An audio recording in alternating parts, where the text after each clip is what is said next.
The goal for turn one is to get a late apex and get on the gas as soon as possible so you can carry the speed all the way to the bus stop because it's going to be flat out.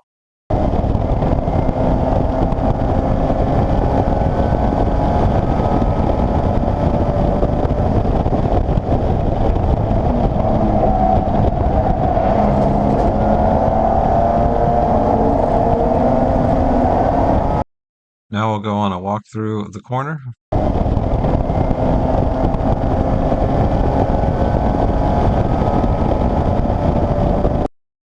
Probably going to be looking at the 300 marker as a gauge of when to brake, depending on conditions. One small thing to watch out for is when you're under braking, some cars have tend to move to the left a little bit. So if you're right on the grass and it moves left under braking, then you're in the grass and it can get a little dicey. So just one thing to keep in mind.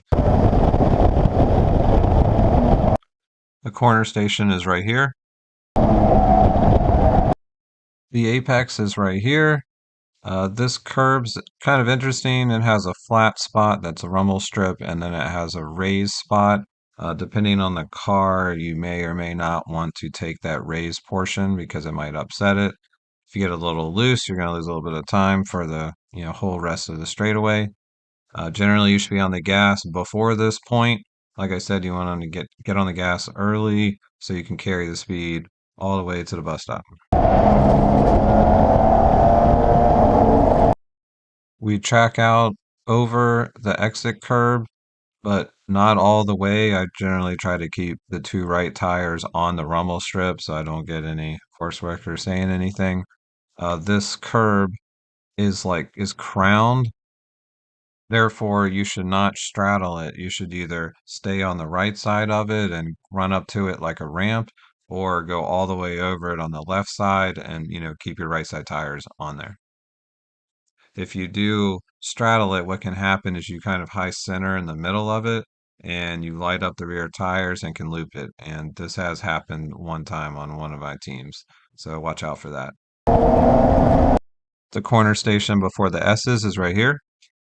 The goal of going through the S's is to limit your steering as much as possible. The more you steer, the more it slows the car down. Initially, when you're learning, you might late apex a little bit, but eventually you'll see you actually want to early apex the first right and the first left to not steer. You want to go as straight as possible.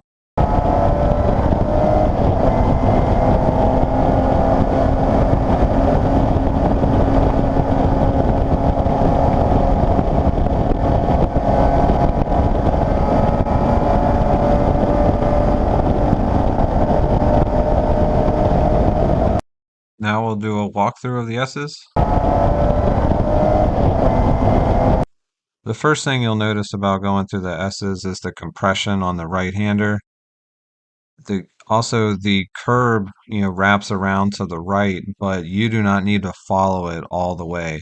You'll see in the video I start drifting up to the left about halfway through. Once again, that's to, open up the steering to gain more speed. Maybe if we had a super high horsepower car, we'd stay farther to the right, but it's not necessary in our cars.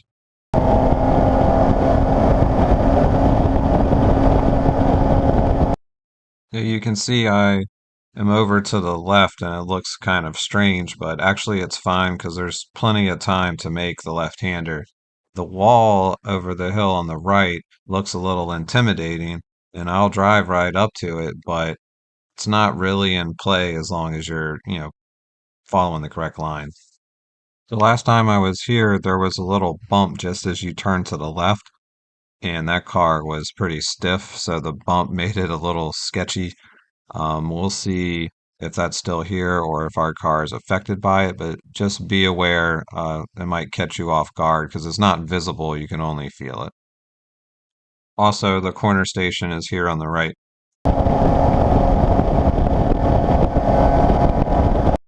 As you can see, we track out all the way up to the right next to the wall. Yeah, it looks scary, but don't hit it, obviously. It's not really a big deal if you don't think about it. If you try to stay farther to the left, you're going to steer more and slow down. Obviously, you're going to have to work up to this point as you get used to the track. As for the curb on the right coming up, you should not be on that, but you should be as close as possible to it.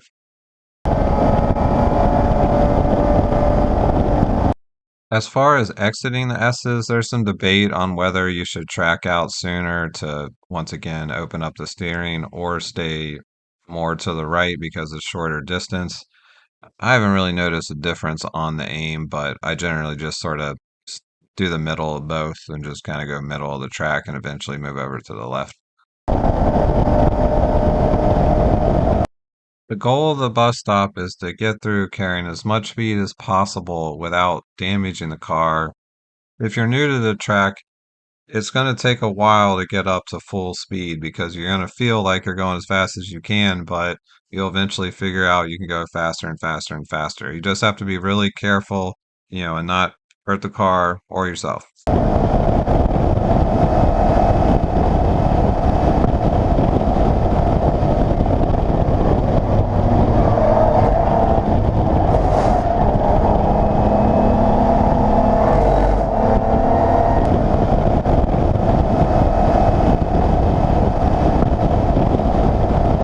I think we'll be braking around 400 or 450. You kind of trail brake as you turn into the right-hander. Corner station is here on the left. The curb on the right is now different compared to this video. It has some kind of red strip with like a few bumps farther inboard or to the right, I guess. But we'll see how that plays out. The main thing we want to do here is we want to make sure that we're turning the wheel left before we get to the first left curb, right? You don't want to be turning right, barely making it to the left curb and then have to turn left afterwards. We want to get kind of ahead of the game and make sure we're turning back left. So somewhere between the right curb and left curb, you're going to turn the wheel left. And that's how you can kind of gauge, if you've taken the corner correctly or not. As you can see, I barely turned left before the left curb, and that's fine because the second section is not as tight as the first section is. Also, corner station is here on the right. This last curb on the right is very abrasive and it's actually wider than the whole car, so you can drive right over top of it. However, for longevity, I'm not sure that's a great idea. Um, One thing too is if you do drive over it, since the entire curb is a rumble strip, it can get very slippery and you can get loose or wheel spin out of nowhere, especially in the wet.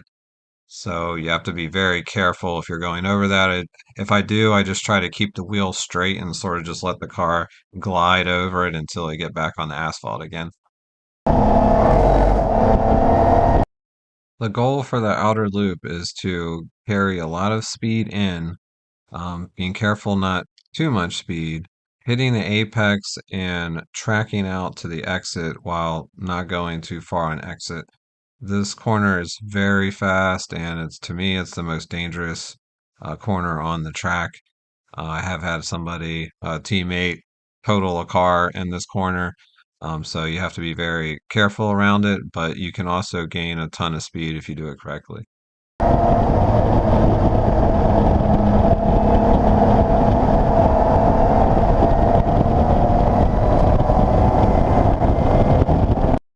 For turn in of the outer loop, there's debate on going out to the left and cutting back to the right, or just staying right and tight.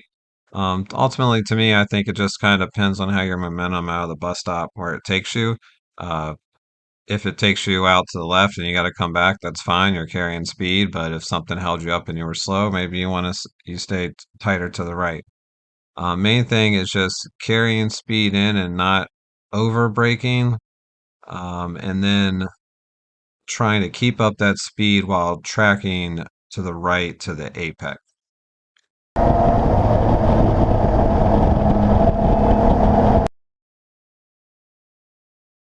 What you want to be looking for is this corner station right here because there's no real other visual marker to look at.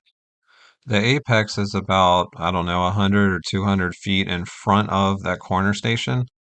So that's what you're going to be looking to hit. Of course, as you learn, maybe the corner station is probably your apex until you figure out how what speed you can fully go in this corner.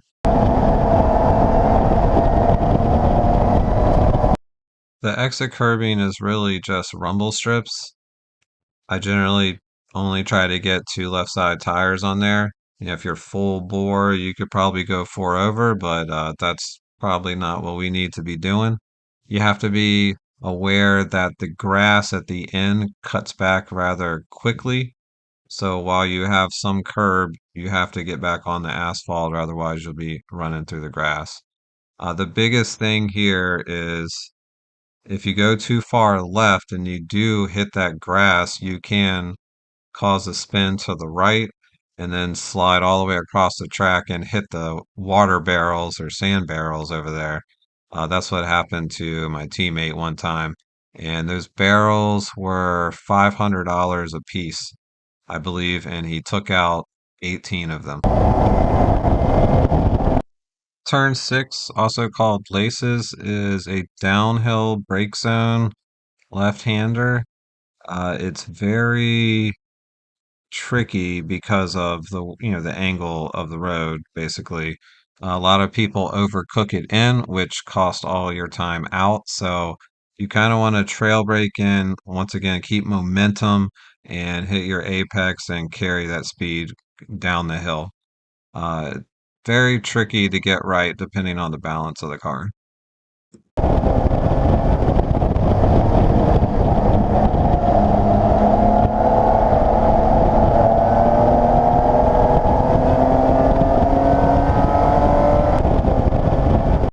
Somewhere around the 200 marker is where we'll be braking.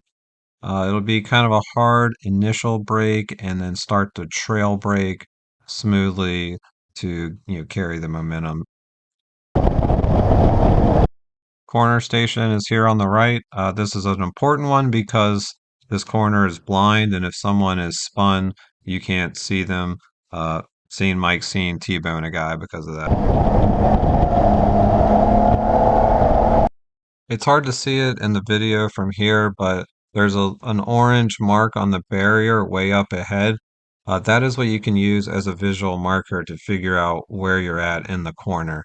I mean, obviously the apex is way before that, but that help gives you kind of a reference to try to do the same thing every time. So keep an eye out for that. Another corner station on the right. This is a pretty straightforward exit. It's one of those ones that feels like you either went too fast or went too slow and never get it perfect. If you do get a little wide, you'll go in the grass there, a little bumpy, but not a huge deal, but I wouldn't recommend going in it. Worst thing that could happen, you get in the grass and then slide up into the wall. All right, turn seven, the toe of the boot. So this corner is downhill braking, but then as you turn in, it starts going uphill as you're turning right. Goal is to uh, keep speed going in, but then apex a little bit sooner than you think and try to get as much speed uphill as possible.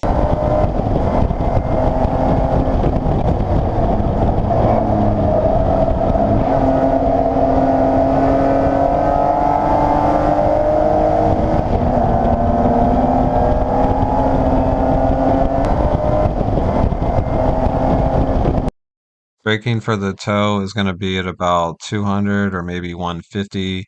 Like some of the other corners, you're going to brake hard, but then trail brake in, trying to keep up momentum. There's a worker station down here on the left, but I don't believe we're going to use that one.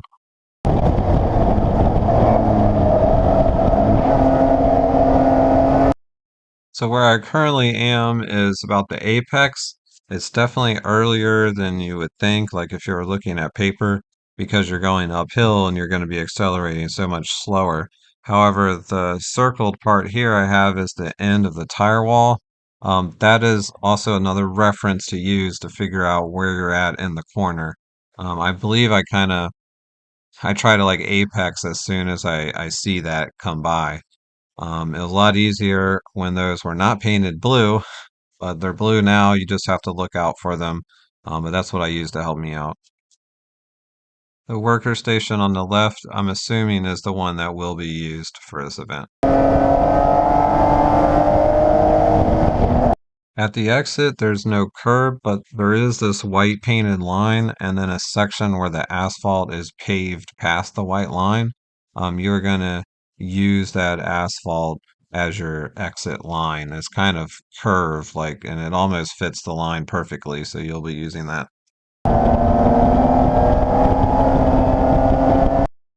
All right, turn 8 is the heel. This corner is downhill braking and it's kind of downhill in the beginning of the corner. You generally get understeer. So the main goal is probably trying to use trail braking to rotate the car on entry and being able to carry that rotation through the rest of the corner.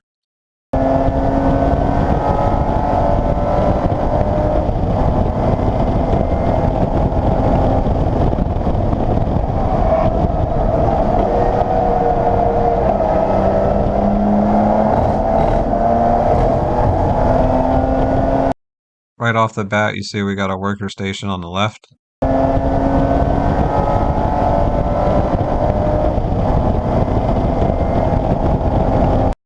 Similar to the tow, the braking will be somewhere between 150 and 200. Another worker station on the left.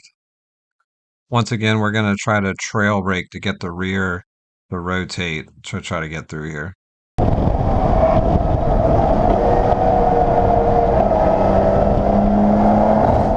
On the exit, it's not a big deal to go over the curb.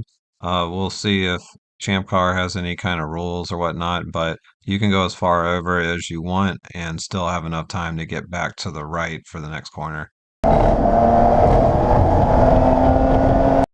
Turn 9 is an uphill brake zone with a crest in the middle of the braking, and then it flattens out to the exit. The goal is to carefully manage the brakes going in while not trying to over brake, and then on the exit, being careful not to go too wide. It is very dangerous, and if you want to grass, you can spin there.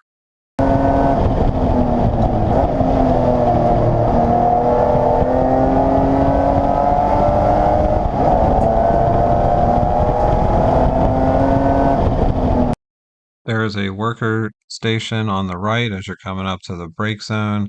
And as you can see, there are no brake markers, so braking is all feel on this one. Here's another worker station on the right. Similar to some of the other corners, the apex is almost in line with when that worker station comes in the sight.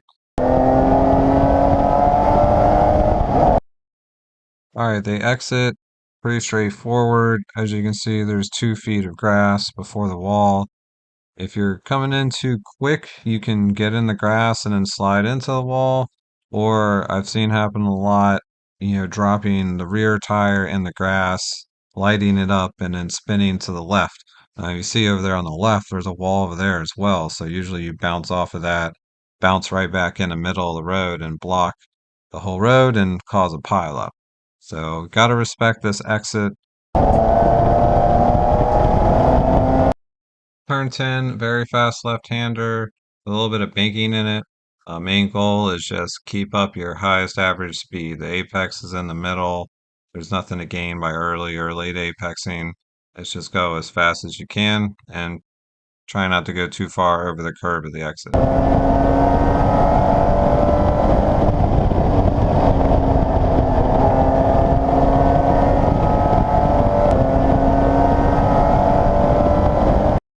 Here you can see I'm turning in just before the 100 board.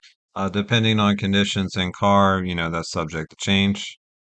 The worker station is down here on the right.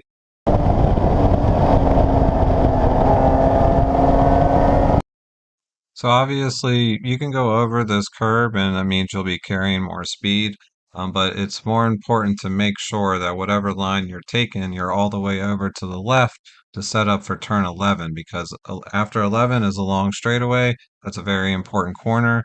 Anytime you gain by cheating the curb here, you might have an effect on that straightaway. So you have to monitor that and figure out what's best. Turn 11, a lot of people think one of the more scarier corners. Basically, you're driving straight on towards the wall, turn at the last second, and try not to hit it. Its main goal is to carry as much speed onto the front straight as possible. Front straight is the second longest straight on the course. Yeah, it's actually not too bad as long as you respect that wall.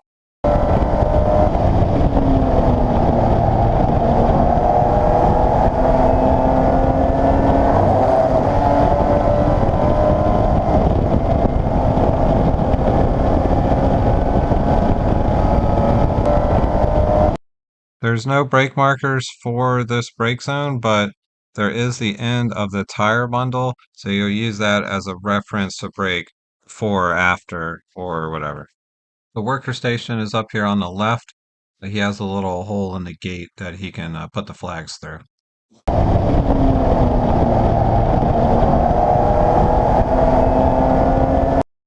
So for the exit, I do not look at the wall because it's harder to gauge for me.